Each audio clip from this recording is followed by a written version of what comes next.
Good afternoon, Captain Fish here with Coastal Shenanigans Sailing. We've got this new boat, this Allied Seabreeze 35. It's a 1967. It's hull number 66. And what we're doing today is we are just several different projects. We're going to try to figure out some stuff, getting some measurements. We had to check our autopilot. We put a new belt in it. The reason it wasn't working was our belt was just torn to shreds. It was like strings in there. So what we did was we ordered a new belt. Got it from a company off of, I think it was eBay, but it was a private company called something like Belts or Us or something, but they make belts for obsolete parts and really custom made belts for anything you need, and it fit like a glove. The splines were perfect, everything. It was like 20 bucks. There was a lot of people who had this autopilot belt on for like over 100 bucks listed. So I think other than the $20 one, I think the cheapest one was like $85. But anyway, it's still not working. We've got to get in and dig and find out what's going on with that. So we come down here to the boat to get some manuals and stuff. We looked at a bunch of wires linked together to make sure there wasn't a ground missing. But the autopilot, the motor, the power goes to the motor. You can hear it bump, but it doesn't. You hit plus 10 and it doesn't turn the wheel. But we've come down here to start the motor up. We've got to get some solar panels on here. We're going to put them on here. We're waiting on ordered some Vectron solar charge controllers for our 275 watt solar panels. We're going to run them independent. We're going to run one 75 watt panel to the engine bank, which is over here on the starboard side. It's two 6-volt batteries hooked up and what is that, parallel to make 12 volts. And then on the other side of the boat, on the port side, is our house bank, which is also two 6-volt batteries set up for 12 volt. So we're going to run the solar panels independent on their own Vectron charge controller, and keep that kind of isolated there. Is that a list a mile long we've been working on? Kind of run y'all through it. We've been trying for 2 weeks to go get our propane tank recertified. It's aluminum tank, so we want to hang on to it. We've got to go down to the gas company and get it recertified, which is only $10 or $20. But we haven't had a weekday off to go do that. We're hoping to go do that tomorrow. Get it recertified, and then we can go get it filled and hook it up, make sure our new propane stove is, we know it works good, but make sure all the lines, nothing leaks or anything. We're also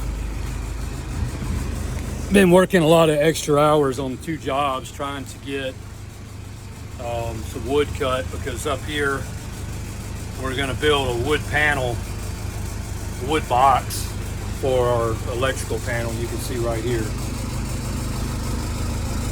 And what we're going to do, we're going to hook it up and start running wiring to it, because right now this is what we've got. Just a bunch of stuff.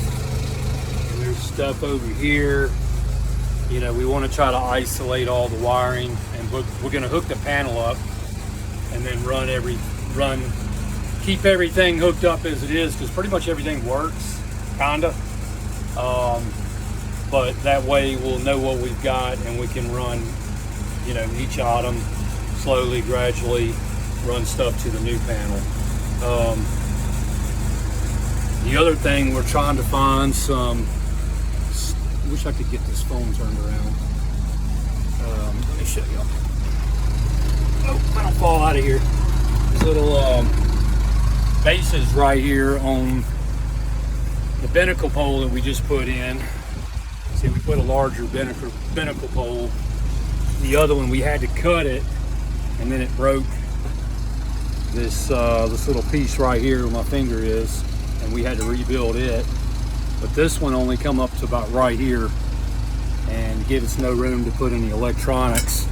And the one thing this boat didn't come with was a good chart plotter, so I had a handheld, old Garmin handheld that didn't work. But we're going to take and move these two instruments here. That's a wind instrument on our left, and on the right, that's our speed and depth. They both work, but we want to move those instrument clusters up here and put them on the top of our Simrad. We built this box here because it was $500 for a new box, and we were like, we're not paying $500 for a fiberglass box, which was actually pretty easy to make. But so then we've got to deal with our compass because we had an unusual problem.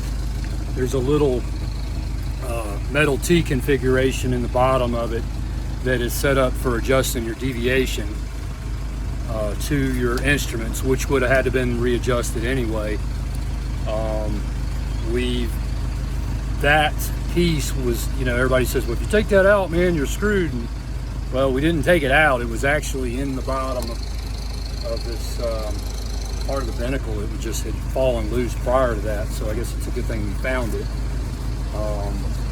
So we put it back in, but it's just not right. You can't really adjust it. We may just have to buy a new compass, but we're going to get a second opinion on that. Compass has got plenty of compass fluid, mineral oil, whatever in it. We checked it against another compass. It appears that everything's good, but once you hook everything up, it might have a large amount of deviation. We're not really sure. But we've had trying to find the water pump in this boat, and it's just kind of hard to trace things down because our sink water was working, and it's not working. We found the water pump up in the head, but somebody had told me that on here that was for the, I believe, the shower pump, dump, whatever you want to call it. So we're still trying to find the other water pump. The one forward, we put a fuse in it, and it keeps just getting hot trying to blow the fuse. So we don't know what's going on there. So we got some issues there we're going to try to work out. We do have a spare water pump, but we need to find where the one is for the sink, if there is one. We've got some issues down here in the bilge. I'll show you. This boat has a half keel with the centerboard, and it's a bronze centerboard, and they stopped making them I believe this year in 1966. But if you look right here, you can tell where that brush is. There's always water in that, usually after it rains, and we believe what's happening is, if you can look behind me, you see this like pegboard stuff. We think there's a water leak. It's on the other side too. We think there's a water leak coming in from the stanchion poles, so we're going to have to for the lifelines.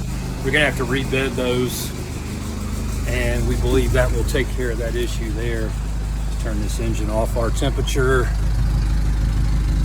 we're doing 150 degrees on the temp. This engine's only got 300 hours on it. Purrs like a kitten. But we do have a little bit of vibration in the cabin, and we found that there was a motor mount bolt. The top nut, I'm sorry, was missing, and we're trying to find a replacement for it. I got another bolt at Ace Hardware that I thought would be about right. I think it was 16 millimeter, and my guess was right, but it's a fine pitch. We put calipers on it, and looks like a fine pitch metric. But the only thing we've put off putting the pads that we keep talking about up on the base of the mast. There's 3 of those. We've got to rebed those, and we're going to rebed all we've got a new tube of 4,000, 3 and 4,000. We're going to rebed those, and then we're going to probably go ahead and rebed we're going to go ahead and do it. We're sooner or later. rebed the stanchions. And we've got to put new, we've got Buna cord for our ports, but we've got them torqued down really tight right now so they're not leaking any water. So that's something that can be done at anchor. Went ahead and measured our ports. You can see how hazy these are. Same on the other side. Let's see. Sorry if I can get my phone turned right. I apologize there. They're super hazy, and we got to cut some new plexi for those and replace those eventually. So say we got a list a mile long of things we're going to do. We want to prime the exterior of this boat. Got a little bit more sanding to do. Decided we're going to paint this boat the hull side is going to be painted margarita green and the top side's banana yellow. Yeah, this boat's going to look like it just came right out of the Keys. We're going to put a big old, when you see the graphics, I don't even want to spoil it, but there's going to be a big old 4-foot iguana on the side of the boat. It's going to look pretty gnarly. Like it just stepped out of the Keys. But anyway, make that pretty bright and loud and fun. And so anyway, we've got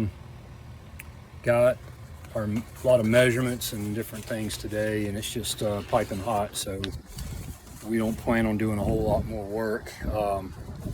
Wanted to bring my dog out here, but you know, we've been still seeing that gator, and it's just really too hot to do anything. We're still thinking about putting the hard top on this at some time, but you know, it would be good for our solar panels because it'd be perfect.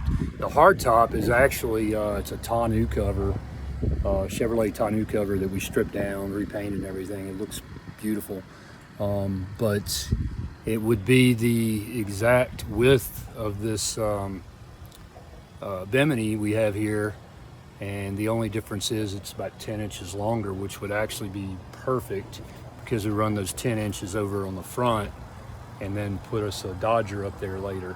We have a Dodger, but for some reason it doesn't, even though it's the same color of this poo-poo brown canvas, it doesn't match up with the bimini up here. So we could probably make it work by itself, but take the bimini down. But I think I'd rather have a bimini than a Dodger if I had to pick.